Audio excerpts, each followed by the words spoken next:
Venerdì 4 settembre, buongiorno Sicilia da Michele Cucuzza ed Angelo Gagliano. Oggi parleremo di Ustica, degli aumenti che purtroppo ci aspettano con questo autunno, naturalmente della sciagura di Brandizzo, della manifestazione importante che c'è stata recentemente a Palermo di uomini contro altri uomini, gli uomini che condannano i maschi predatori e stupratori. Ma prima di tutto una notizia di poche ore fa, vi mostreremo le immagini di un grosso incendio che c'è stato ieri sera intorno alle 20:30, eccole qua, in via Aquicella Porto a Catania.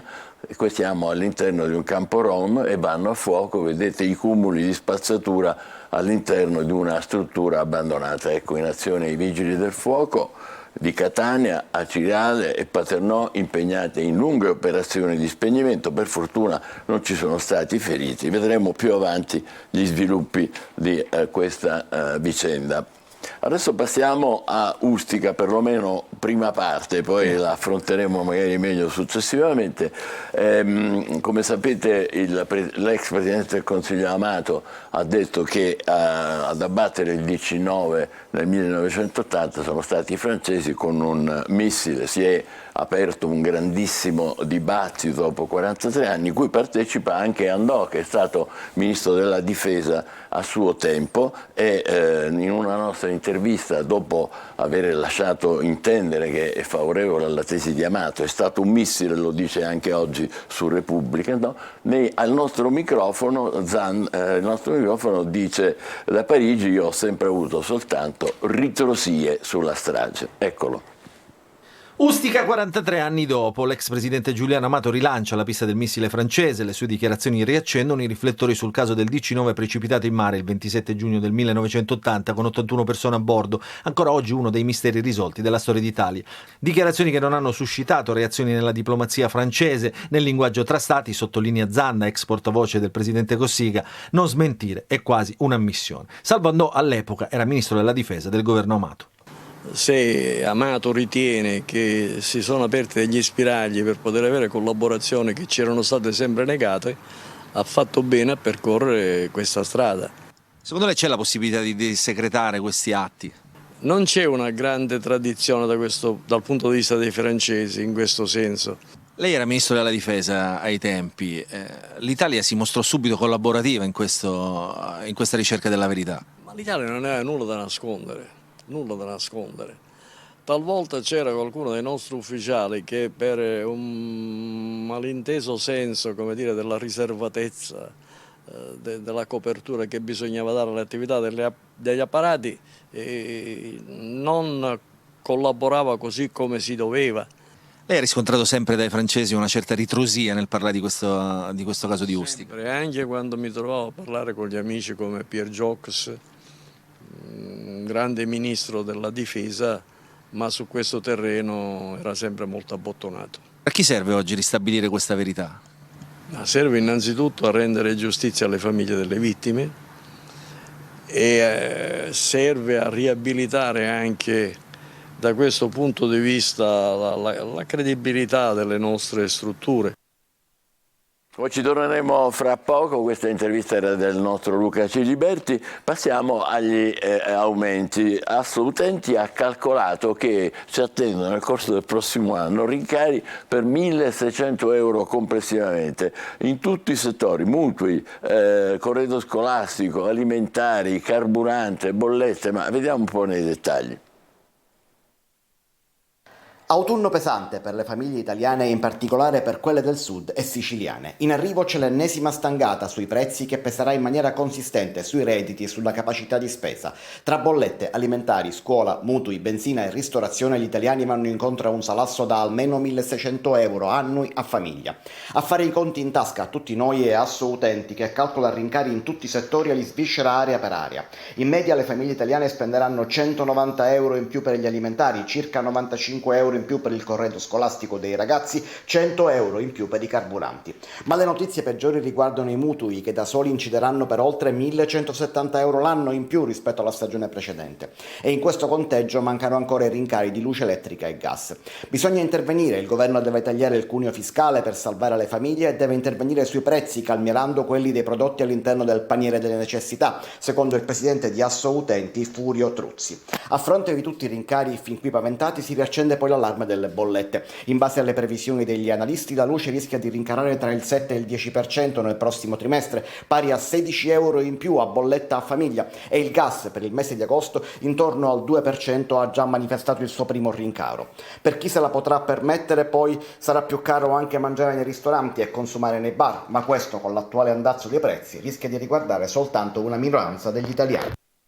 Infatti più tardi parleremo di questi rincari con Carmelo Calì, che è vicepresidente nazionale di Confconsumatori. Angelo, vogliamo vedere un po' cosa dicono i quotidiani siciliani? Cominciamo con la Sicilia stamattina, la Sicilia di Catania, che ha diversi temi.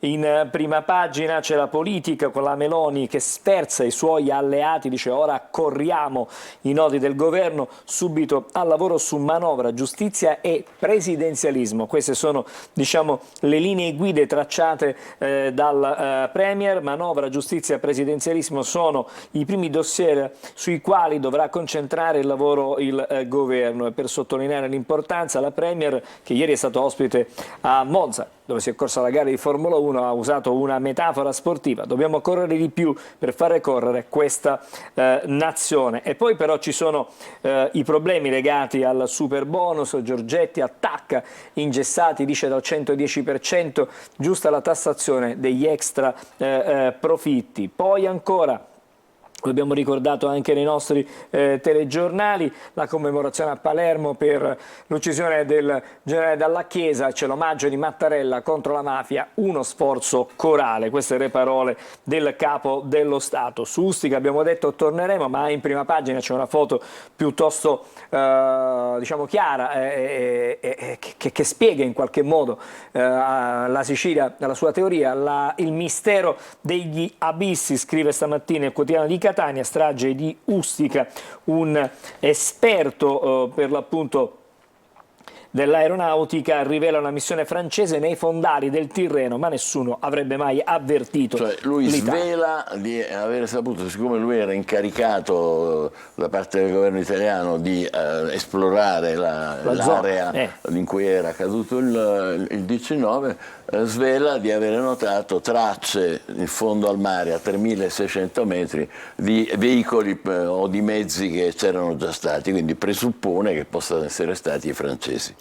E poi altri temi, ad esempio si parla del TAR perché si annuncia una secessione del TAR di Catania da Palermo, fra virgolette ovviamente secessione, Catania diventi autonomo, Catania non più una sezione staccata di Palermo ma come TAR autonomo. Questo è il contenuto di una proposta di legge che è stata presentata da Barbagallo del Partito Democratico. Poi ancora sempre sulla prima pagina della Sicilia, questo è un caso perché se ne parla su tanti quotidiani stamattina, non solo nazionali, il tutorial dell'imam su come lapidare una donna adultera, c'è shock in Inghilterra. Ci sono poi polemiche, gli studenti a Valditara, a scuola si insegna l'educazione sessuale e non rispetto. Magari insomma, tutte e due, ecco, forse. Non sarebbe male, sarebbe importantissimo. Un paio di notizie anche che riguardano la cronaca. Dalla prima, spaccio in monolocale di erbe hashish a Catania, ad Aci Sant'Antonio, rubano materiale per piazzarlo poi online, e ci sono state 2 tragedie in mare, ci sono stati 2 morti stroncati da malore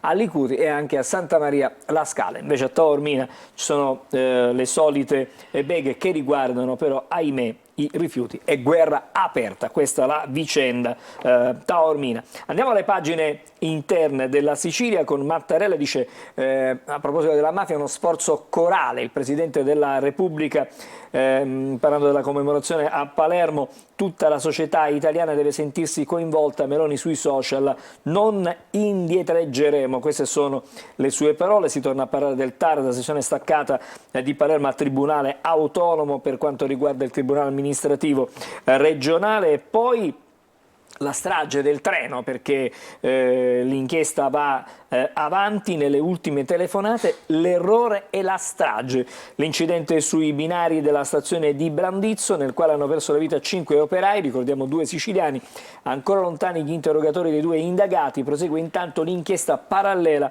di Sigifer e RFI. Questa è la situazione che viene descritta stamattina sul quotidiano La Sicilia. Approfondiremo questo argomento, scusami, con il segretario generale di Filea CGIL, Vincenzo Cubito, fra poco anche nel nostro programma.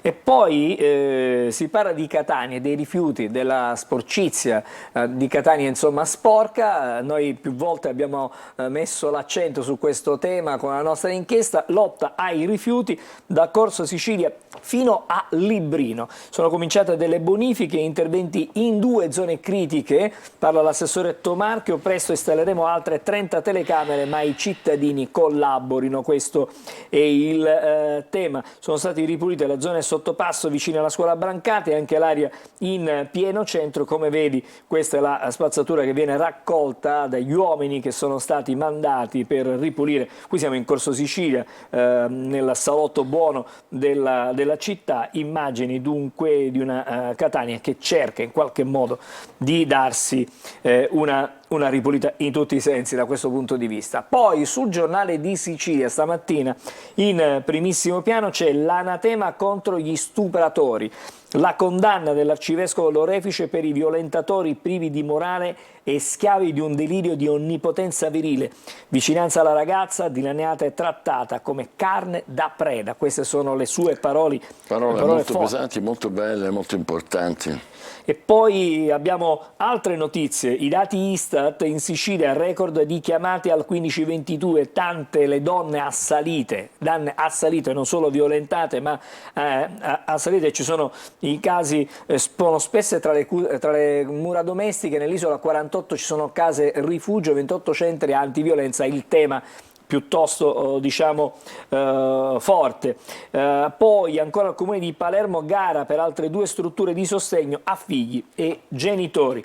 Andiamo ancora a leggere di Mattarella che ricorda dalla Chiesa la lotta antimafia sia uno sforzo corale.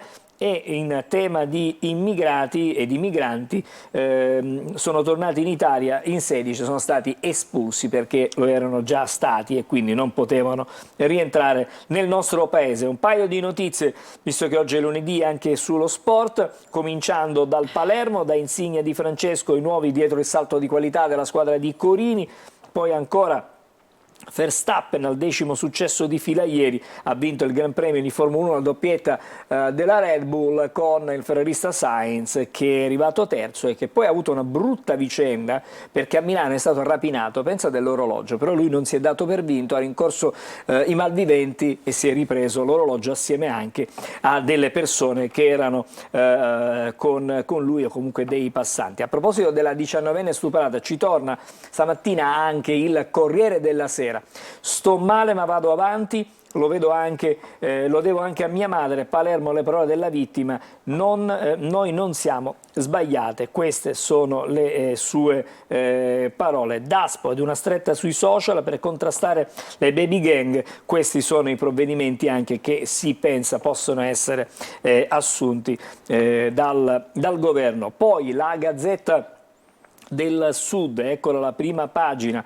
I comuni e la sfida cruciale del PNRR, dai sindaci la pressante richiesta al governo di supporti operativi. A Messina c'è stato un incontro con la dirigente del Ministero che si occupa del piano nazionale di ripresa e resilienza e insomma si chiedono chiaramente di non vanificare gli sforzi che sono stati fatti. Pare che una parte dei fondi che sono destinati ai comuni possa non arrivare, allora su questo si insiste. Poi l'anatema contro gli stupratori di Palermo, parla l'arcivescovo, durissima omelia dell'arcivescovo Corrado Lorefice, chi compie il male è insensibile alla sofferenza umana, diventa imprenditore e propagatore compiaciuto di sofferenza. Le parole dell'arcivescovo di Palermo Lorefice risuonano forti nella chiesa di San Giacomo dei Militari. Monsignor Lorefice parla ai mafiosi e a chi appicca il fuoco e devasta il territorio, ma anche ai 7 stupratori della ragazza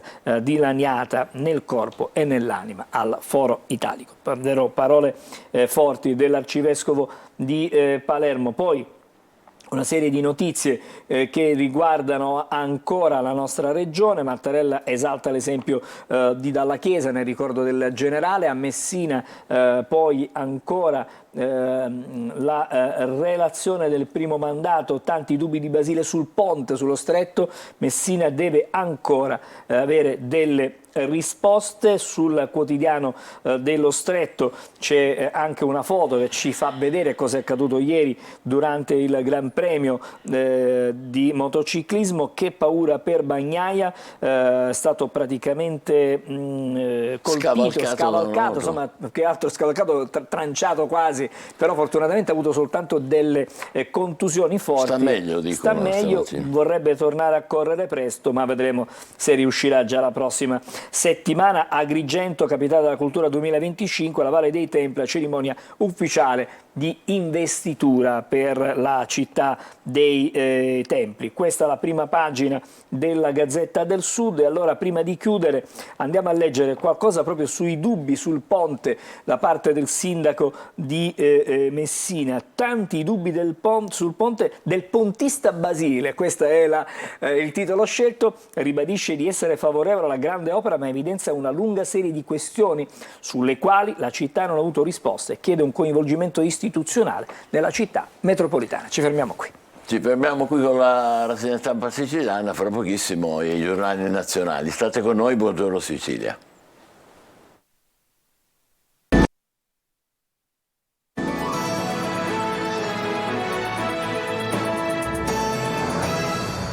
Buongiorno Sicilia, siamo alla seconda parte del nostro programma. Michele Cucuzza e Angelo Gagliardo, che ci presenta la rassegna stampa nazionale. Allora, rassegna stampa nazionale, cominciamo subito. Intanto vediamo la prima pagina del Corriere, parlando del super bonus che sta facendo tribolare il governo e comunque soprattutto il ministro Giorgetti. Il super bonus fa danni, queste sono le sue parole. Giorgetti misura da mal di pancia, frena la manovra, Meloni correre di più. Questi sono, diciamo, i concetti che vengono fuori. E poi sulla strage del treno in Piemonte, il tecnico RFI, una vittima come mio figlio, parla una mamma di una delle vittime di quanto accaduto per l'appunto in Piemonte. A Sanremo, questo voltiamo completamente pagina, scelgo chi voglio senza i politici, parla Amadeus, il presentatore di Sanremo, una questione che evidentemente investe il Festival della canzone italiana. Siamo sulla Stampa.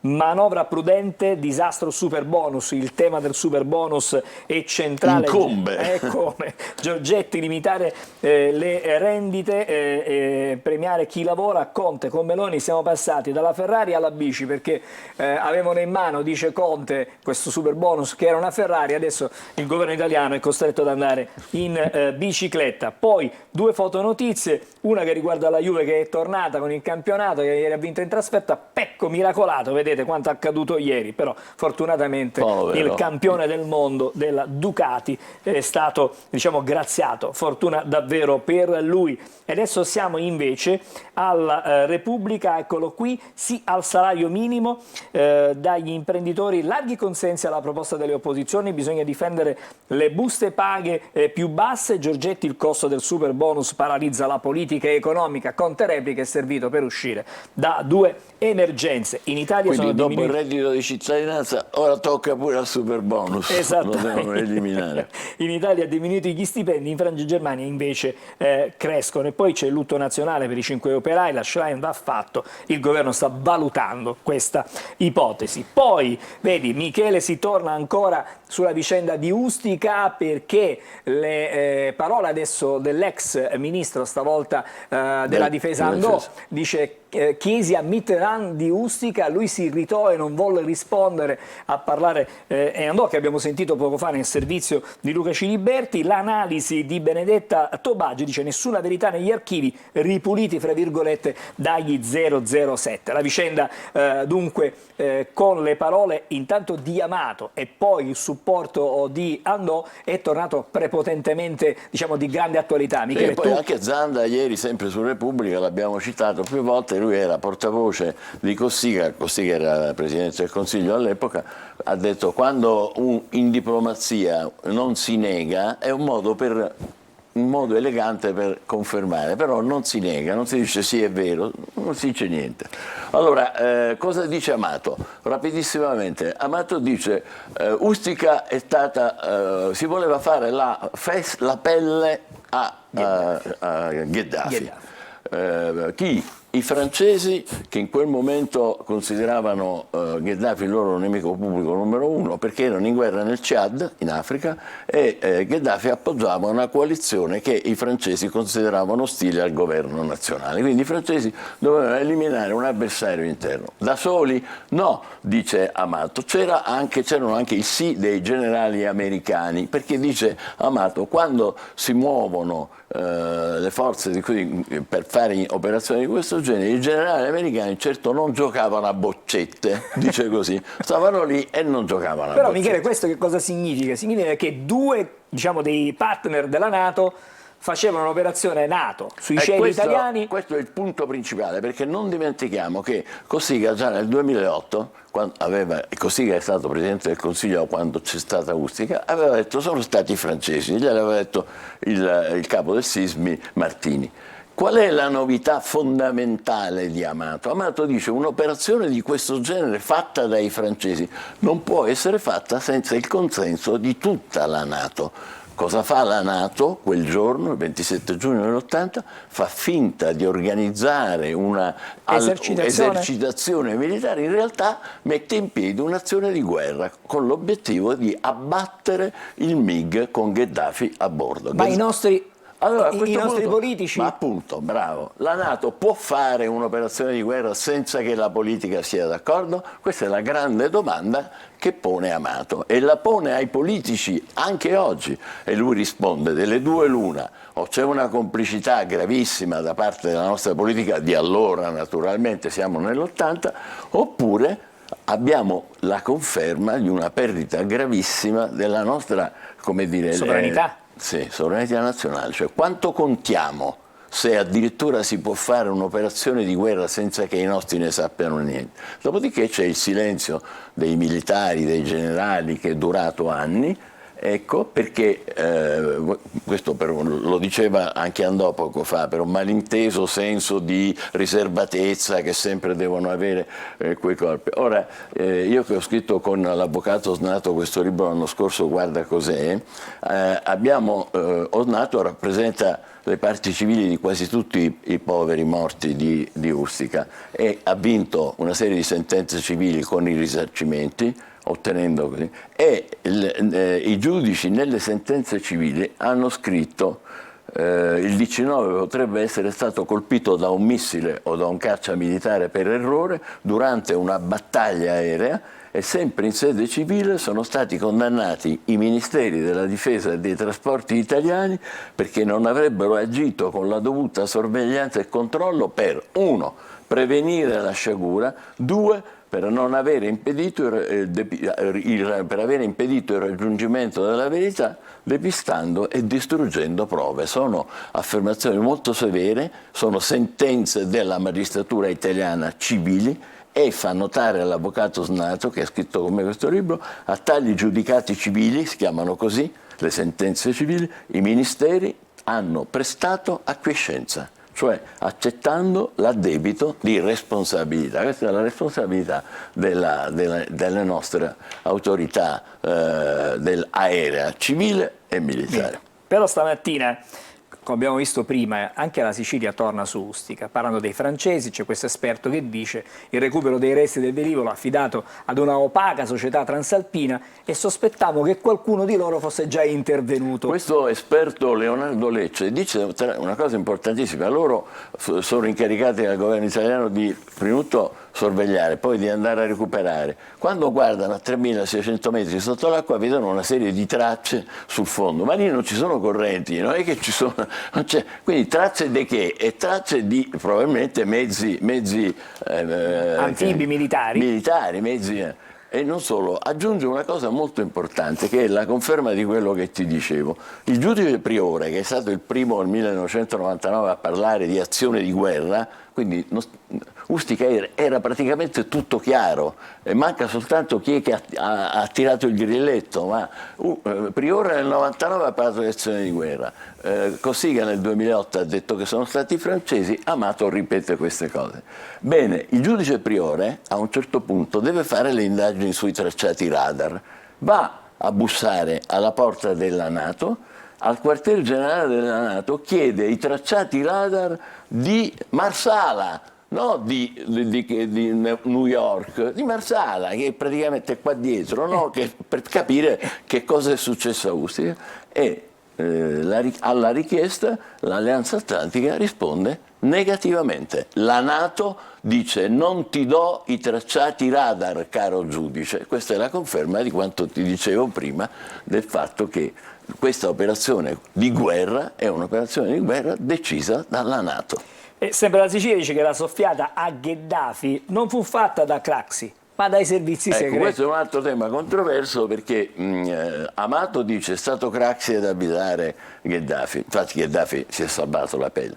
Poi è arrivato Bobo Craxi e anche la sorella hanno detto no, mio padre non c'entra niente, anzi ha avvisato Craxi nell'86 quando Gheddafi fece un bombardamento, il famoso bombardamento della Sirte.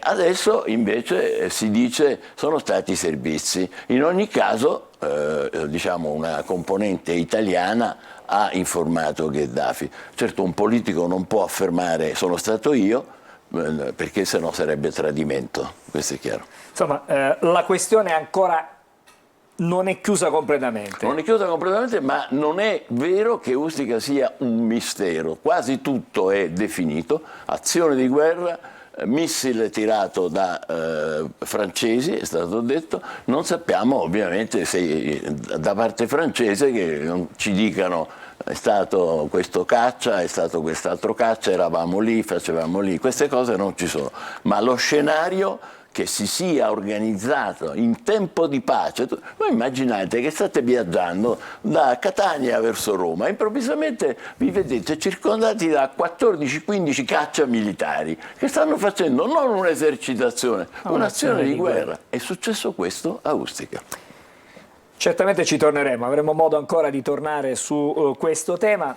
Adesso ci fermiamo perché dobbiamo vedere, credo, le previsioni meteo. Beh, almeno continuiamo quel fatto e vediamo che tempo fa. State con noi, parleremo di molti altri argomenti. Grazie.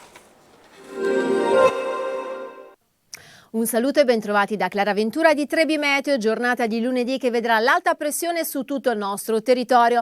Sarà quindi una giornata estiva con sole prevalente da nord a sud, così come anche sulla Sicilia, dove il contesto si manterrà stabile e asciutto, con al più lievi velature in transito, specialmente nella prima parte della giornata, ma comunque di poco conto. Ventilazione in rinforzo, specialmente nella seconda parte della giornata. Temperature massime diurne con valori compresi tra i 29 e i 34 gradi nelle ore centrali della giornata. Alta pressione dominante anche per quanto riguarda martedì. Il contesto si manterrà stabile, asciutto con prevalenza di sole, anche se sarà possibile un po' di variabilità, specialmente sul versante tirrenico e nelle aree interne del territorio. Temperature massime diurne che tenderanno a perdere qualche grado. Con questo è tutto, dettagli maggiori sull'app di Trebi Meteo. Buongiorno Sicilia, diamo il benvenuto a Carmelo Calì che è vicepresidente nazionale di Confconsumatori. È il momento dolente degli aumenti di cui abbiamo parlato già da alcuni giorni e che adesso vogliamo snocciolare un pochino. Si è cominciato con le accise, a che punto siamo lì con le accise? Non ce le hanno abbassate? Non se ne hanno notizie, anzi le dichiarazioni sono esplicite di un blocco delle accise, nel senso di una conferma delle accise, perché saranno destinate, secondo quelle che sono state le dichiarazioni del governo, al cuneo fiscale e quindi nessuna speranza di riduzione delle accise. Cuneo fiscale, spieghiamolo per tutti, significa le tasse sul lavoro, insomma. Sì, certamente, però bisogna... Era stato prendi più soldi in busta paga perché paghi meno le tasse, però per pagare meno le tasse allo Stato devono arrivare lo stesso i soldi e quindi ecco le accise.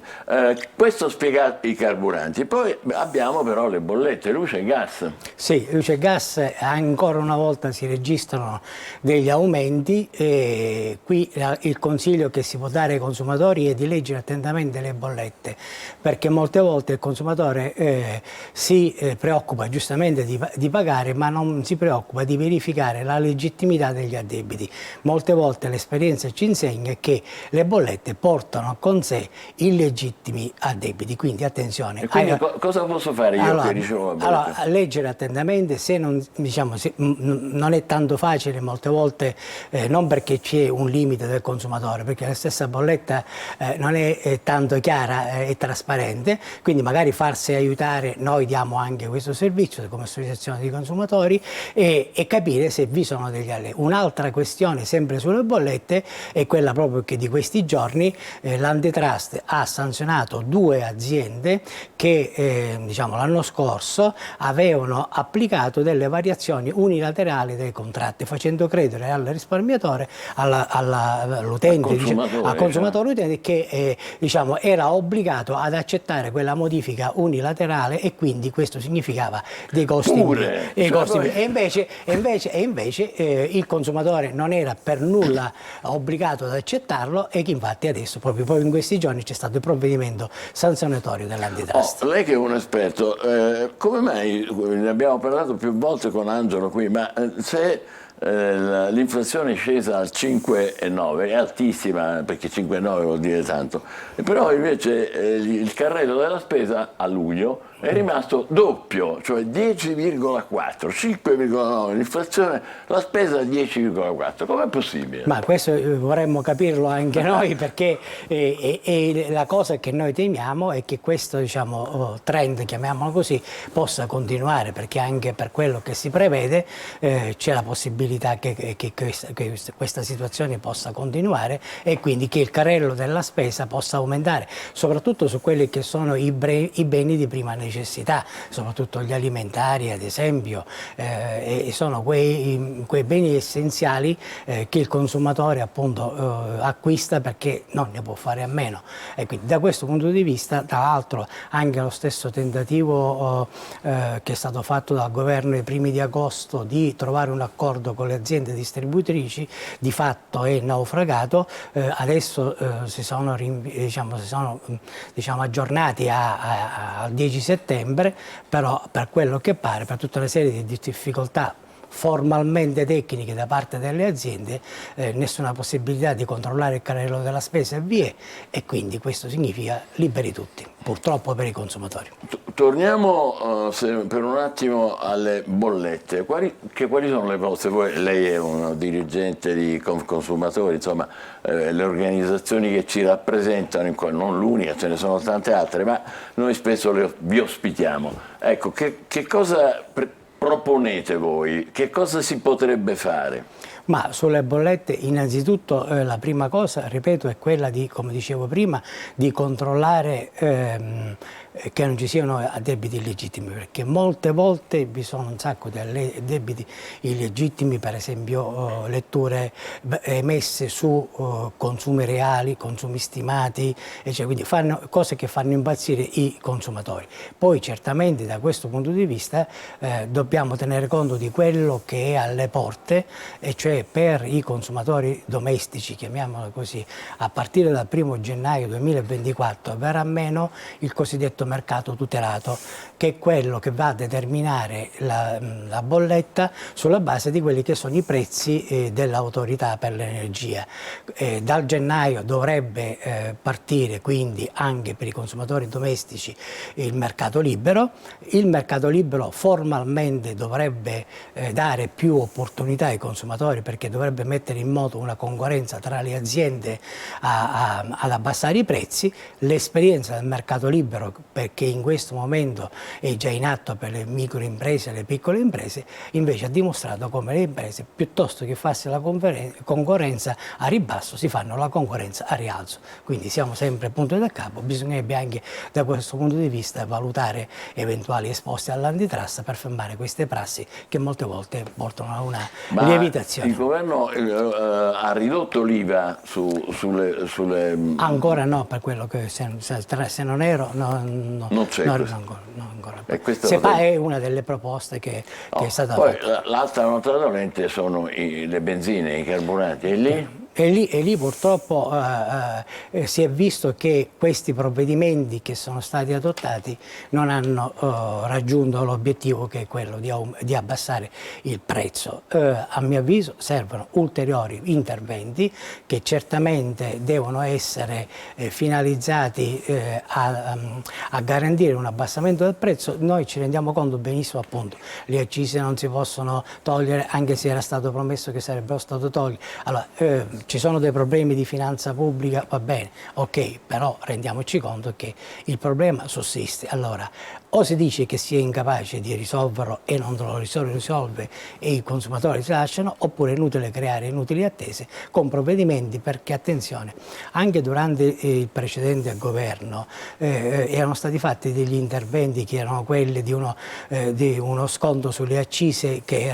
è stato a termine, che ha portato... Ma è stato utile. È stato utile, però era un provvedimento a tempo, quindi che poi non è stato più rinnovato. Infatti. Allora dobbiamo capire che il problema va affrontato strutturalmente, perché anche quella che era una misura positiva era una misura parziale che non affrontava la questione globale. E quindi strutturalmente che vuol dire? Strutturalmente significa un intervento in grado di incidere sul prezzo e di determinare qual è il problema. Nessuno, a mio avviso, deve fare la guerra ai distributori. Il problema non è di una guerra tra consumatori e distributori e cosiddetti benzinai.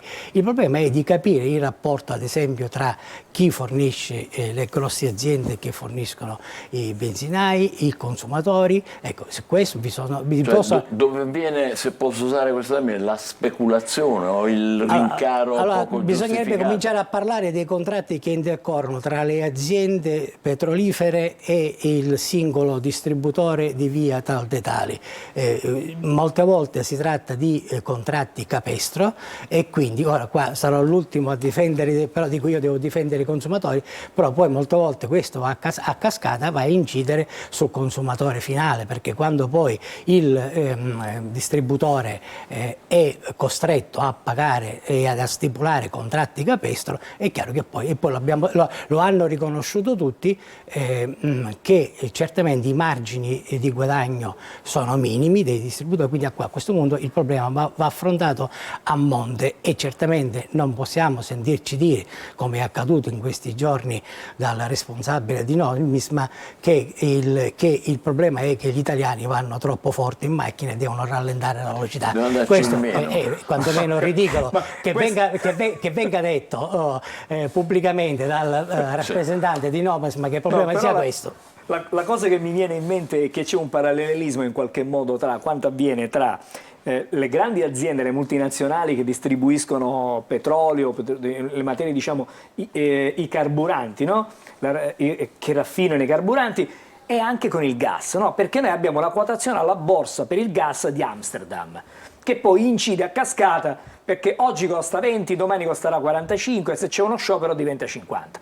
Ora, tutti questi fattori a cascata incidono, È un po' il sistema così, no? Perché è il mercato all'ingrosso che condiziona poi quello finale.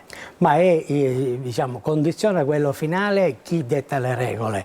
E allora, se chi detta le regole, siamo in un regime di libero mercato chiaramente, ma vi devono essere delle regole, appunto vi deve essere una regolamentazione, perché libero mercato non significa libertà assoluta di fare quello che si ritiene. Bene, grazie Carmelo Calì, ci resta questa brutta prospettiva di 1.600 euro, come ha detto Assolutenti, per l'anno che viene, dall'autunno in poi. Speriamo che possano essere smentiti i nostri amici. Grazie a Calì, che è invece vicepresidente nazionale di Consumatori. Facciamo una pausa e poi torneremo a parlare della tragedia di Brandizzo. State con noi, buongiorno Sicilia.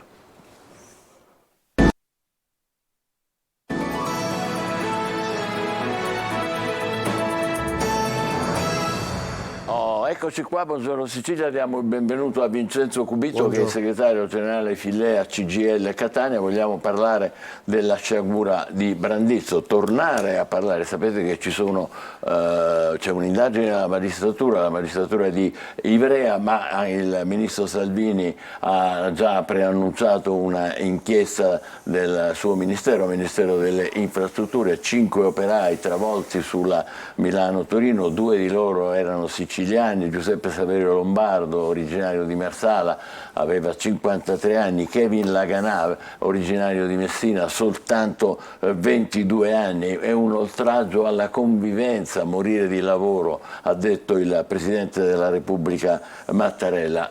Voi del sindacato, che idea vi siete fatti? Perché le faccio una domanda. L'indagine della magistratura apparentemente non ha ancora scelto di chi è la responsabilità, perché ha incriminato sia le ferrovie sia la ditta appaltatrice. Se incrimini la ferrovia vuol dire che in qualche modo hai invaso un binario dove sapevi che c'erano dei lavori in corso senza avere l'autorizzazione. Viceversa, se incrimini la ditta, in questo caso in appalto, che si chiama la Sigifer, che sta facendo dei lavori senza che abbia l'autorizzazione, perché possono passare treni, la responsabilità è loro. Apparentemente per il momento vengono considerate entrambe responsabili. Ho capito male o è così? Sembra assolutamente così. Purtroppo però chi ne piange le conseguenze sono le 5 famiglie, ma soprattutto i 5 lavoratori che non ci sono più. Certo. Quando si tratta di incidenti di questo genere, la diatriba tra committenti e esecutori dei lavori c'è sempre. Di fatto la responsabilità da parte, per quanto riguarda la sicurezza, è sempre a carico della ditta appaltatrice, quindi della ditta che segue i lavori. Ma è chiaro che il responsabile reale del piano della sicurezza diventa la ditta appaltante, che deve fare chiaramente, e quindi in questo caso le Ferrovie dello Stato devono fare i controlli. I controlli, il problema sta tutto lì, capire se i controlli ci sono stati, in che tempistica sono stati fatti, ma quello che noi diciamo sempre è che non si può morire di lavoro. Certo. Insomma, di lavoro c'è la necessità di tornare a casa per godersi la propria famiglia e per godersi poi di fatto il lavoro che ogni giorno si fa in maniera pesante in un settore come l'edilizia o in un settore come quello dei trasporti. Ecco, in Sicilia la situazione non è delle più rosee da questo punto di vista, è vero, soprattutto nel settore che lei rappresenta, che è quello degli edili. In Sicilia i dati statistici dell'INAIL ci dicono tranquillamente che con l'incrementarsi del settore edile, che purtroppo, come diceva lei, è quello che ne piange più le conseguenze, si sono incrementati anche il numero degli infortuni. Se guardiamo i dati di quest'anno, il numero delle denunce degli infortuni è più basso. Io tengo a sottolineare questo. Quando si parla di denunce degli infortuni si parla di lavoro in chiaro. Purtroppo non siamo in grado di capire cosa succede in quel settore dove noi di fatto non riusciamo ad entrare se non con singole denunce. Perché? Perché purtroppo, soprattutto ad esempio a Catania, il lavoro nero è di altissimo ancora percentuale, anche perché purtroppo ci sono pochi controlli da parte dell'ispettorato del lavoro e non certo per colpa dell'ispettorato stesso. E qui arriviamo al punto, cioè gli ispettori, che ce ne sono pochissimi, molti di meno di quelli che dovrebbero essere, così. Ma per dare dei numeri, pensi che in provincia di Catania ci sono solo 8 ispettori che sono addetti a tutti i settori produttivi. Dovrebbero essere? Ma almeno un 25-30. Lei immagini solo che solo i cantieri edili edili, quindi parliamo un piccolo settore, solo i cantieri edili in questo momento aperti sono circa 3.900. Pensiamo alle miriade di lavoratori per esempio dell'agricoltura, sono piccole aziende con 1, 2, 3 lavoratori e in questi due settori si nasconde il grosso del lavoro nero, ma per non poi parlare del mega settore del commercio, dei servizi e soprattutto della logistica, dove insieme al settore dell'edilizia sono i settori dove purtroppo ci sono maggiori morti sul lavoro. Ecco, gli ispettori sul lavoro, chi li manda? La regione, il governo nazionale, gli enti locali? Cioè, Allora, nel 2022 è stato fatto un concorso di circa 1.200 ispettori del lavoro. Sono stati assegnati, molti sono siciliani e quindi stanno lavorando fuori. Sa perché lavorano fuori? Perché la regione siciliana non ha recepito la norma che permette a questi lavoratori, che pure sono stati assunti con un concorso del Ministero, ne parliamo di 1.200, non è stata fatta nemmeno una convenzione con la regione siciliana per spostarla in Sicilia. Io credo che sia una necessità, io credo che è già troppo tardi oggi che ne stiamo parlando. ecco, e questo si potrebbe fare, voi lo state chiedendo? Ma lo chiediamo da mesi, da anni, il governo regionale sembra non voler ascoltare, eppure gli uffici dell'ispettore del lavoro scoppiano, sono in condizioni di lavoro precarie, cioè non può essere una lotta tra il sindacalista e l'ispettorato, noi vogliamo lavorare a braccetto affinché esca fuori il nero che c'è in questa provincia e in tutta la regione. Perché poi in realtà è vero, il problema è questo qua, no? Gli ispettori non si muovono perché poi se si dovessero muovere verrebbe fuori tutto il nero che c'è. Ma io non credo che non si muovano per questo, credo che non si muovono perché materialmente non hanno la possibilità di muoversi. Poi insomma, siamo disponibili a collaborare lì dove noi siamo al corrente di quello che accade, lo facciamo spesso, ma davvero, nonostante le nostre denunce vengono fatte, spesso rimangono inevase perché non ci si arriva a poter colmare questo gap. E come sindacato come vi state organizzando voi? Noi ad esempio settore per settore ognuno si organizza a seconda della peculiarità del settore stesso. Noi ad esempio il mese di luglio, se ricordate, ci sono state ondate che hanno superato i 45 gradi, 44 come gradi, no? 43 Certo. gradi. Siamo stati veramente fortunati che in provincia di Catania non ci sono stati dei decessi nel nostro settore. Eppure eravamo costantemente con i nostri 8-9 operatori, capisce che sono pochi anche i nostri, a cercare di colmare le esigenze dei lavoratori che ci chiamavano e ci dicevano che non si poteva lavorare con quelle temperature. Allora io credo che le leggi ci sono, vadano rispettate. Ad esempio sul caso che le parlavo, superati i 35 gradi la legge permette di poter fare la cassa integrazione, così come è prevista la cassa integrazione per pioggia, è prevista la cassa integrazione per... Sì, ne abbiamo parlato più volte qua, Esatto. proprio di E questo. allora io credo che le leggi vanno rispettate. Io capisco i tempi di consegna dei lavori, ma non si può correre il rischio sulla pelle dei lavoratori. E allora io credo che da questo punto di vista ci vuole una collaborazione tra il sindacato che fa le proprie denunce, quando si parla di denunce non sono solo quelle ufficiali, anche informali, Certo. tra il datore di lavoro che deve far rispettare ma deve anche capire che ci sono modi e modi, tempi e tempi, e soprattutto il fatto che non c'è un ente come per esempio l'ispettorato del lavoro che riesce a colmare. Devo dire che bisogna dire grazie anche al nucleo dei carabinieri che in collaborazione con l'ispettorato del lavoro in parte stanno colmando queste necessità. Loro si riescono in qualche maniera a sopperire a quello che non c'è, che invece ci dovrebbe essere. Riescono quantomeno come dire, a dare una mano. Pensi però che dall'ultima relazione che abbiamo avuto del nucleo degli ispettori dei carabinieri, più del 70% delle ditte che sono state ispezionate hanno avuto delle irregolarità. Quindi pensi cosa c'è. E parliamo 70%? Sì, pensi cosa c'è da piccole irregolarità a irregolarità poi importanti. Quindi pensi cosa c'è, e parliamo di un centinaio di ditte, pensi cosa c'è se andiamo a entrare veramente nel merito della questione. E voi che siete un sindacato nazionale, c'è una regione diciamo, che costituisce un modello per voi, un punto di riferimento? Ma certamente la regione Emilia, la regione Lombardia sono regioni dove chiaramente il controllo è maggiore, ma evidentemente è maggiore anche l'attenzione da parte degli enti istituzionali proprio sul territorio. Ma è chiaro che purtroppo è un problema a livello nazionale. Infatti noi siamo convinti che per quanto riguarda il settore dell'edilizia in modo particolare e quello dei trasporti, fin dai contratti collettivi nazionali la sicurezza deve essere messa in chiaro, deve essere un costo a carico dell'appalto, non è uno di quei costi che si può risparmiare per poter accedere alla gara stessa, perché non si può risparmiare sulla pelle dei lavoratori. Prima di concludere, questo è molto interessante, cioè voi pensate che mentre fate il contratto nazionale potreste obbligare diciamo, il datore di lavoro a cosa? Noi lo facciamo già, perché fortunatamente in edilizia, per esempio attraverso anche gli enti bilaterali c'è un controllo più fitto, perché gli enti bilaterali come sa sono composti sia dal datore di lavoro che dal sindacato, e noi obblighiamo a poter mantenere per esempio degli standard di sicurezza alti, altrimenti in alcuni casi non viene nemmeno assegnato all'opera. Noi abbiamo anche un ente che si chiama Asso SRLT, che è un'associazione che si occupa proprio di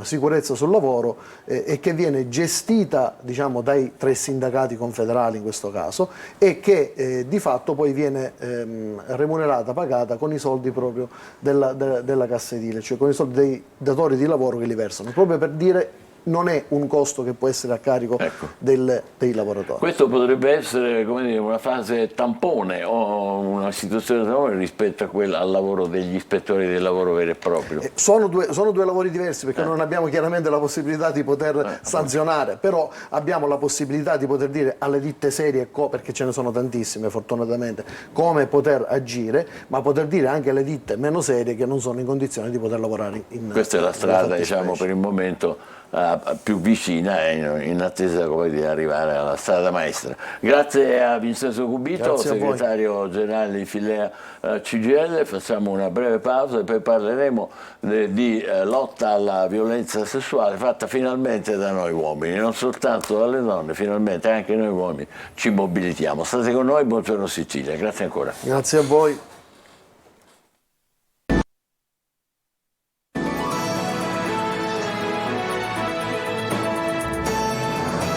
Uomini contro la violenza, buongiorno Sicilia. Sì, è proprio così, c'è stata una bella manifestazione a Palermo dopo tutto quello che è successo, lo stupro di gruppo e tutta la scia di orrore che abbiamo visto sulla rete, di cui abbiamo sentito parlare. Protagonista ce l'abbiamo qui con noi, è Ismaele Lavardera di Sud con Nord, insieme al nostro Marco Gullà. Io lo vedo qua sulla destra, ma anche sulla sinistra. Mi giro a sinistra. Allora, buongiorno, com'è stata? Eravate in tanti o erano pochini? Com'era? Buongiorno. Buongiorno a voi, i vostri teleascoltatori. Sicuramente ci saremmo aspettati una maggiore affluenza, perché spesso e volentieri quando accadono fatti del genere parte questa indignazione naturale, giusta, sui social. Io ho provato a spostare questa indignazione dal virtuale al reale. Certo, potevamo essere di più, ma onestamente sono contento perché è stato un momento, diciamo, emozionante in cui hanno preso parola diversi esponenti che lavorano ogni giorno per lottare silenziosamente a questo fenomeno così ormai diffuso, perché al di là della vicenda in sé che racconta di questo stupro di gruppo, purtroppo la cronaca ci ha abituato ad affrontare diverse volte questi casi. Allora mi sono detto, perché non affrontare la questione dal punto di vista, diciamo, maschile, perché spesso e volentieri a parlare di violenza sulle donne sono le stesse donne. Organizzare un corteo fatto da uomini per raccontare questa vicenda ha un'altra prospettiva, ha un'altra valenza. Una volta si diceva, Lavardera, una volta si diceva le parole d'ordine, ai tempi quelli sono passati secoli. Qual era la vostra parola d'ordine? Ma abbiamo usato queste parole di questo papà, che ha fatto questo post su Facebook molto forte, molto emblematico, raccontando che quando diceva a suo figlio, raccomandava a suo figlio che quando incontrava delle ragazze su strada piuttosto bisognava accompagnarle a casa. Ed era un po' questo, diciamo, è stato l'elemento che in qualche maniera ha fatto sì che questa manifestazione abbia avuto anche un momento di dibattito forte, ma soprattutto da questo poi abbiamo incontrato un'associazione che esiste già da 7 anni, sono gli Uomini di Palermo contro la violenza, esiste, fatta da professori universitari, gente anche di una certa preparazione, che hanno scritto libri straordinari, e con loro ci siamo impegnati affinché questa attività possa essere portata bene in Parlamento, perché il tema è proprio quello, cioè va bene le manifestazioni e sono importanti per sensibilizzare, ma bisogna fare un lavoro importante parlamentare. Allora sotto questo punto di vista, per quello che sono i limiti e le competenze della regione siciliana, stiamo provando a dare anche un input maggiore. Ricordiamo che questa vicenda colpisce una minore, e ricordiamo che questa faccenda colpisce dei giovanissimi, a loro anche minorenni, che guarda caso purtroppo vivono nei quartieri un po' più periferici della città, dove lo Stato spesso e volentieri non c'è, non arriva, e dove spesso e volentieri questi tipi di atteggiamenti sono quasi considerati normali e quasi considerati anche da emulare. Allora noi contro questo tipo di mentalità patriarcale, contro questo tipo di mentalità che mette al centro l'uomo come se fosse il possessore della donna, siamo scesi in campo per dire che non ci stiamo. Certo. Ci stiamo, tra l'altro... Sì. Prego, vai, Michele, Marco, vai. No, figurati, vai. No, volevo, Ismaele ovviamente è onorevole, giornalista e anche palermitano. Volevo chiedere a Ismaele se davvero Palermo è così pericolosa, soprattutto in questo comprensorio, quello del centro storico, dove poi tra l'altro si è consumato lo stupro in 2 tappe, prima la VCD e poi il Foro Italico. Purtroppo sì, Marco, perché ci sono delle zone di Palermo che sono autoportanti. La notte è difficile camminare lì. Io stesso, te lo dico con molta onestà, evito di passare dalla Pucciria, da piazze come Ballarò, perché i presidi delle forze dell'ordine ci sono, per carità, però rimangono, se voi andate a Palermo e fate questo giro, rimangono all'esterno delle piazze, perché è come se fosse una sorta di stato a sé. E non a caso in quei territori, e uso questo mezzo televisivo per raccontare un altro dramma che è nel dramma, l'utilizzo di crack nei giovanissimi, negli adolescenti, dai 10 ai 15 anni, caro Michele, si fa di crack a 10 euro a dose, e questa è una droga potentissima che crea violenza e genera violenza. Allora c'è un problema di sicurezza? Sì, c'è un problema di sicurezza. Abbiamo bisogno dell'esercito in questa fase della nostra città. Lo dico senza se e senza ma. Il sindaco di Palermo dovrebbe comprendere che è una fase delicata e bisogna che lo Stato centrale ci dia una mano. Beh, sono parole molto, molto importanti, molto nette, molto forti quelli dell'onorevole Lavardera. Marco, ma non si era detto che si sarebbero fatti provvedimenti, la Vucciria cambiava volto, è stato fatto qualcosa? Ma guarda, io sono stato proprio nei luoghi dello stupro di gruppo, quindi prima alla Vucciria e poi comunque nella zona del centro storico fino a qualche giorno fa, e in effetti nell'immediato c'è stato comunque una sorta di presidio, ma soprattutto di controllo più concreto rispetto a prima. Il problema, e questa è una domanda che poi pongo anche ad Ismaele, all'onorevole Lavardera, è che nell'immediato poi però magari la vicenda anche mediaticamente si sgonfia e si torna come prima. Purtroppo sì, diciamo che noi siamo la regione, il paese italiano, il sistema italiano delle emergenze, che affrontiamo di petto quando accadono le cose e poi fatti, diciamo, allontanati i riflettori, torna questo regime dell'illegalità. Il regime dell'illegalità, attenzione a un altro passaggio che forse qualcuno, diciamo, non ha sottolineato, cioè lì ci sono anche dei venditori abusivi di alcol, abusivissimi di alcol, che danno alcol ai minori, che somministrano alcol ai minori. E questo a cifre molto basse. A cifre molto basse, quindi succede veramente una sorta di libertà, uno stato libero dove questi si possono permettere di delinquere senza che poi nessuno prenda le misure dovute e adeguate. Quindi io ringrazio il prefetto di Palermo, insomma, parlo anche da vicepresidente della commissione antimafia, so il lavoro che fanno gli uomini delle forze dell'ordine e non lo metto in discussione, però probabilmente c'è bisogno di una maggiore attenzione in quei quartieri dove non ci si può permettere di avere, diciamo, luoghi franchi rispetto a quello che è la libertà sacrosanta di camminare e di passeggiare. Io stesso, lo dico, nessuno forse lo sa, ho camminato in quella piazza qualche tempo fa e sono stato avvicinato da soggetti che, come dire, mi hanno detto che la mia presenza non era gradita là, cioè me ne sono dovuto andare da quella piazza per farvi capire quanto è complicato a volte stare in quelle zone lì e non avere appunto la libertà di poter camminare. Pensa se a questo accade a una ragazza che, come dire, con le difficoltà del caso. Non ci possiamo permettere zone crack e alcol distribuito ai giovanissimi, una denuncia pesantissima, gravissima, importantissima, a cui, onorevole, lei suggerisce che la risposta è una sola, quella dell'esercito, cioè un presidio dello Stato fatto in forma di deterrenza definitiva, è questo? È una delle ricette, perché non possiamo affrontare la questione solo con la forza dello Stato. Sicuramente intanto lo Stato deve dire presente e c'è, e poi deve esserci con i servizi sociali, deve esserci con le scuole, deve esserci con le forme di pedagogia. Non si può affrontare la questione solo di pancia e dire che bisogna far arrivare l'esercito. È una delle risposte. Poi bisogna dare anche una alternativa culturale ed esistenziale a questi giovani che delinquono. Attenzione a questo passaggio, a volte per noia. La cosa incredibile è quella, cioè i picciotti quindi ci dicono: ma che dobbiamo fare? Allora proviamo queste esperienze forti. È drammatica la vicenda, perché spesso e volentieri ragazzi che non vanno a scuola, che sono abbandonati nei nuclei familiari, che non hanno assistenza dalle assistenti sociali. C'è la regione siciliana sotto questo punto di vista. Invito l'assessore Nucci Albano, al quale è sensibilissima, lo dice un esponente dell'opposizione, come dire, che rompe sempre le scatole. Devo ammettere che l'assessore Nucci Albano invece sul tema è molto sensibile, possono mettere le risorse necessarie, perché la regione siciliana deve fare di più in tema di politica politiche sociali in tema di sanità. Ma anche io Tra l'altro, sì. Marco, vai tu. No, l'onorevole ha toccato un tema abbastanza delicato, quello proprio del crack. Noi ai nostri microfoni, Michele, non so se ricordi, abbiamo anche intervistato il papà di un giovane che purtroppo è morto per il crack, per la droga, il farmacista Zavatteri, che sta cercando ovviamente con grande tenacia di iniziare un percorso soprattutto per questa istituzione di centri di recupero che non ci sono. Lui vorrebbe istituire la casa di Giulio, suo figlio si chiamava Giulio, e intanto però ancora Ismaele, la politica, diceva lui qualche settimana fa, come sempre mette dei paletti burocratici che lui non riesce assolutamente in questo caso a oltrepassare. Fondamentalmente, per essere chiari anche pratici rispetto a chi ci sta seguendo, cioè se tu hai ovviamente ti viene tra virgolette diagnosticato l'utilizzo di crack, quindi sei un giovane assuntore di crack, in questo momento i ragazzi che assumono crack non vengono trattati solo dal punto di vista della tossicodipendenza, ma vengono portati in centri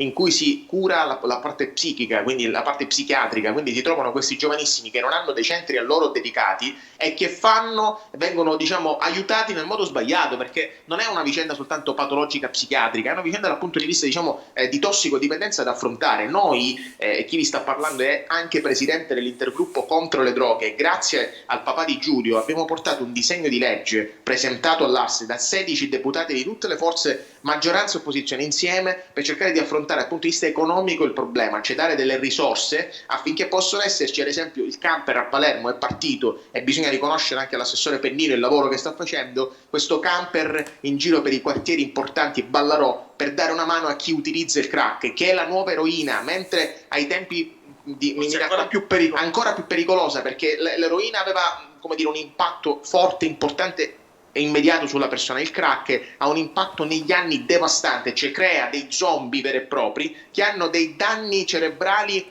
progressivi ma permanenti, e i giovanissimi, questo è drammatico, colpisce tutte le età, e non soltanto tutte le età ma tutte le fasce sociali, perché il figlio di Giulio faceva parte della borghesia, suo padre era farmacista, insomma era una famiglia benestante, quindi colpisce sia i benestanti. Dobbiamo fermarci qui per ragioni di tempo, ma non possiamo che essere d'accordo e complimentarci con il lavoro che sta facendo la Vardera con i temi drammatici che ha tirato fuori. Speriamo davvero che queste iniziative la Regione Siciliana continui a portarle avanti. Io ti lancio una sfida, Michele, conoscendo la tua grande preparazione è importante negli anni, dammi una mano affinché questo disegno di legge, falla come battaglia tua, questo disegno di legge contro il crack venga approvato dal Parlamento siciliano. Sarebbe una risorsa importante, cioè siccome Giletti non c'è più e Giletti insomma era sempre a mio fianco in queste battaglie importanti, fai il Giletti della Sicilia, Cucuzza, e sei anche il più bravo, e dammi una mano affinché non è che non c'è più, è ancora tra noi, però diciamo no, non c'è più, nel senso dal punto di vista televisivo lo hanno eliminato, tu sei ancora lì e ti danno grande spazio. Scusi la battutaccia, onorevole, cercheremo di fare il nostro meglio assolutamente questo disegno di legge contro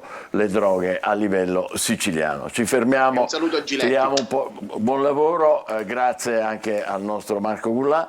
Adesso, grazie a voi. Tiriamo poi il fiato con Insieme, dai. Il trio Fogni! Questa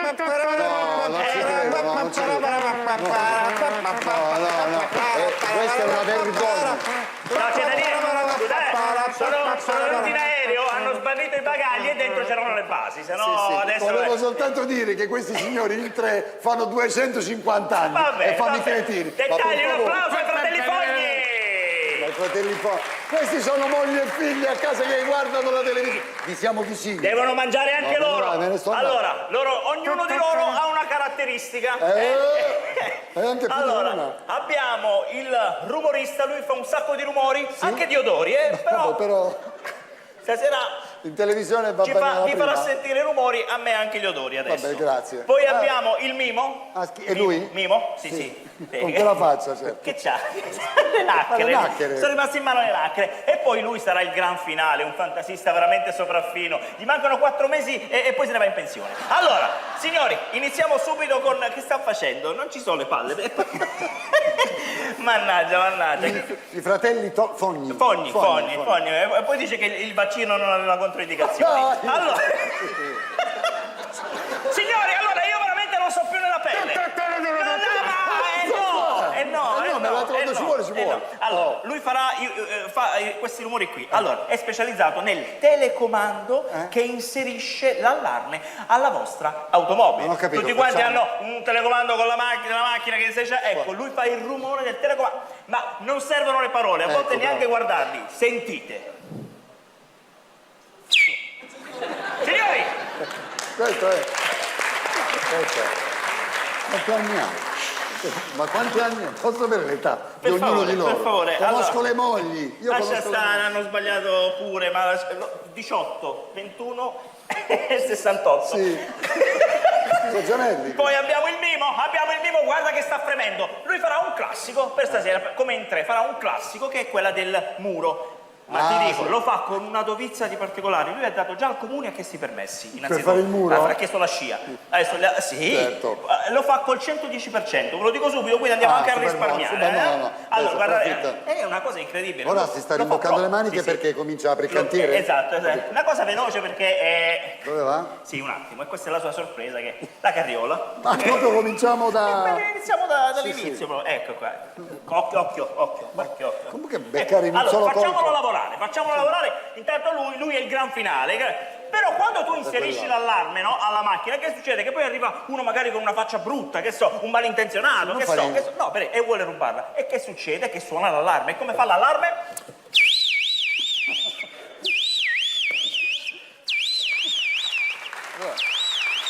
Spegni, non trova il telecomando. C'hai un telecomando. Non trova il telecomando. Spegni ste cazzo. Questo sta in pausa, adesso sta in pausa. Sta mangiando il panino? Questo che è la birra, questa. Una cosa veloce, però. Comunque, posso dire una cosa? Io chiedo un applauso perché beccare 4 imbecilli in un solo colpo, così, non è facile. Vero. Non è facile. Vero. Non è andato. Certo, No, è partito dall'alto. Adesso, ecco, vedi, si sta alzando il muro, lui il finale. Ecco, è andato anche uno schizzo, vabbè. Adesso, signori, adesso per esigenze di scena televisive, noi ci siamo portati avanti. Che? Tieni, è il filo a piombo. Che cos'è? Il filo a piombo. È preciso, te l'ho detto. Ma però siccome noi esagerato. per esigenze di scena ci siamo portati avanti, abbiamo già fatto un muro a casa, ecco, prendiamo il muro che abbiamo fatto a casa, ecco, vedi? Che spettacolo indecente. Lui non fa un cazzo, però, non... Ecco. No, dai, adesso vai col numero del mimo. Guarda che è una cosa... La pelle d'oca, guarda. I fratelli Fogni! E adesso andiamo al gran finale, caro Mauro, perché tutte le cose belle purtroppo finiscono e questa deve finire adesso perché il gran finale... iniziare questa, veramente. Allora, tu conosci un falegname, che so, falegname lo conosci, che fa? Lui a fine giornata, che faccia tutta la segatura addosso. E che cosa fa? Si spara il compressore, no? Un falegname. Si spara il compressore per togliersi la segatura, no? Tutti quanti lo sanno. Ecco, lui sarà il falegname, lui il compressore e lui l'armadio, non lo so adesso. Scusa, questo è il gran finale? Questo è il gran finale. Col compressore si fa il gran finale. Signore e signori, il falegname che a fine giornata si spara il compressore per pulirsi della segatura. La pistola. La telecronaca. Non è partito.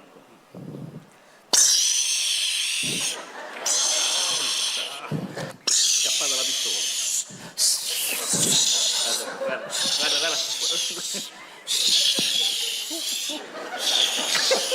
I fratelli Fogni, signori!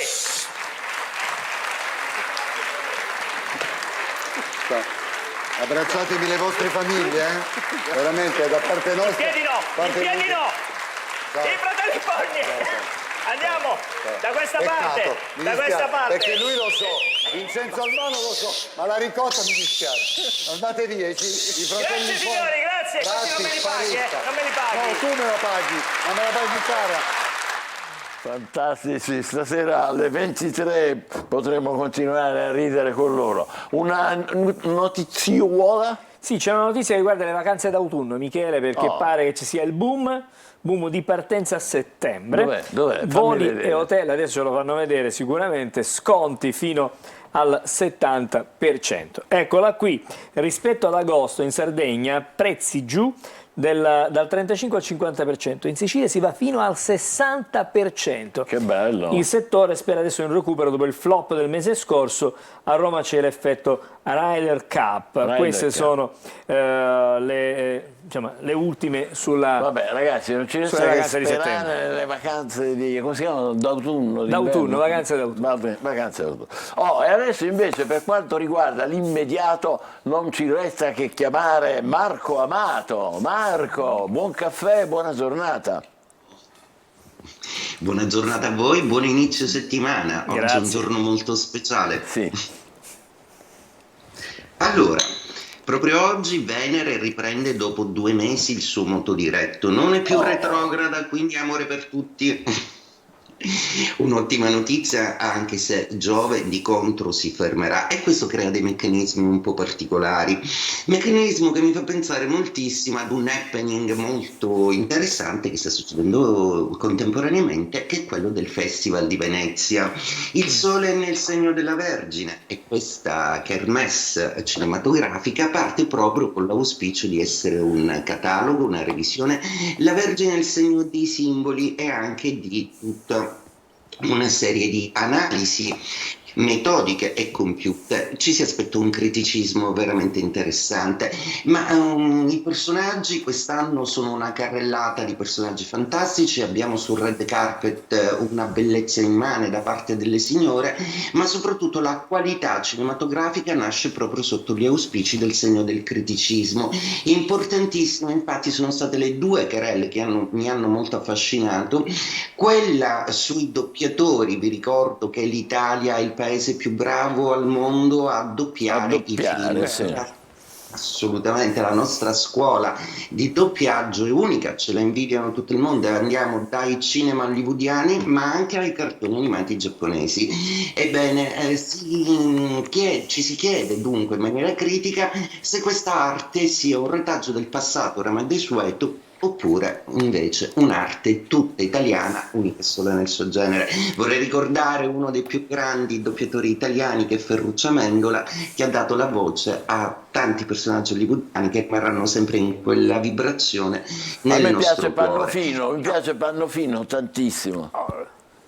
Ah, bene, anche assolutamente sì, grandissimi professionisti tutti. Inoltre, il signor Favino si sta distinguendo e quindi tifiamo tutti per Favino con il suo generale, un personaggio molto interessante, e poi perché ha mosso una critica intelligente e molto interessante, ovvero perché Enzo Ferrari lo deve fare Mr. Driver, che è un americano. Ci si chiede appunto se i behavior italiani non erano forse più compatibili, visto che noi abbiamo degli attori assolutamente validi. Favino, superstar, anche lui del segno della Vergine. Non mi stupisce che non sia solo protagonista in senso attoriale, cinematografico, a cui facciamo tutti gli auguri per il suo generale interpretazione bellissima, complimenti, ma anche per l'intelligenza delle sue critiche. Favino è della Vergine, quindi perfettamente in tono con l'assonanza zodiacale. Ragazzi, allora, buon festival di cinematografico a tutti e soprattutto buon inizio settimana, ma buona Venere. Ciao. Viva, buona Venere, Grazie. che meraviglia, grazie, buon caffè a te. Allora noi vogliamo ricordare, lo sapete che il 4 settembre del 476, l'altro ieri, Romolo Augusto, il giovane imperatore romano d'Occidente, viene deposto da Odoacre. Guardate che scene pazzesche. Il re degli Eruli, che al tempo stesso si proclama re d'Italia, cominciano sin da allora a prendere possesso del nostro paese. È il giorno in cui l'impero romano smette di esistere e comincia il Medioevo, 4 settembre 476. Segnatevelo questo, domani non so. E in pieno Medioevo, nel 1260 e 4 settembre, Firenze, che sosteneva i Guelfi, viene sconfitta da Siena, rappresentante invece della parte ghibellina nella battaglia di Montaperti. È una delle pochissime volte in cui l'eterna rivalità fra le 2 città toscane ha visto prevalere Siena, al punto che ancora oggi, quando un senese vuole insultare un fiorentino, dice tornasse Montaperti. Ecco. Tornasse Montaperti. E invece, più di 400 anni dopo, nel 1666, il 4 settembre, Londra fu quasi distrutta da un infernale incendio. Stiamo vedendo questa foto. Insomma, 4 settembre 1871 viene fondata da un gruppo di coloni spagnoli nell'estremo ovest degli Stati Uniti una nuova città dal nome complicato, è il Pueblo de Nuestra Señora la Reina de Los Angeles, eccetera, eccetera, che diventa poi Los Angeles, ovvero LA. E sempre il 4 settembre, ma del 1870, a causa della sconfitta francese nella guerra contro la Prussia, Napoleone III viene deposto e viene proclamata la Terza Repubblica francese. Loro sono già molto avanti, hanno un sacco di repubbliche. Noi ancora no. Ancora siamo alla seconda. Diciamo la seconda. Esatto. E ora due avvenimenti che sono legati a inventori americani. Nel 1882 stiamo vedendo Thomas Edison a New York inaugura la prima rete di illuminazione elettrica al mondo. Guarda, vedi. 6 anni dopo, siamo nel 1888, George Eastman registra il marchio, ci arriviamo adesso anche con le immagini, Kodak, che diventa presto sinonimo di pellicola fotografica in tutto il mondo. Ma oggi è anche il compleanno di un amico, Amedeo Sebastiani, in arte Amadeus. Tanti auguri, facciamo gli auguri di buon compleanno per la sua festa. Oggi sono 61, in bocca al lupo per il prossimo festival. Ciao Amadeus, Ama lo chiamano, mamma mia, io no, Amadeus. E poi il 4 settembre è anche l'anniversario della fondazione di una delle aziende più influenti sulla nostra vita quotidiana. Stiamo parlando di Google, i cui uffici sono stati di fatto aperti 25 anni fa, 4 settembre 1998. E ora occhio, la state sentendo in sottofondo, è una grande artista nata il 4 settembre, eccola qua, è Beyoncé. L'anno è 1981, cominciata la sua carriera con la Destiny's Child, è diventata una delle star più amate del pianeta quando ha scelto di continuare come solista. E noi abbiamo scelto, per iniziare bene la settimana e per darvi appuntamento a domani, uno dei brani più intensi della cantante di Houston, If I Were a Boy, se fossi stato un ragazzo. Ci vediamo domani con Buongiorno Sicilia, ciao con Beyoncé, tanti auguri, buon compleanno, If I Were a Boy. A domani.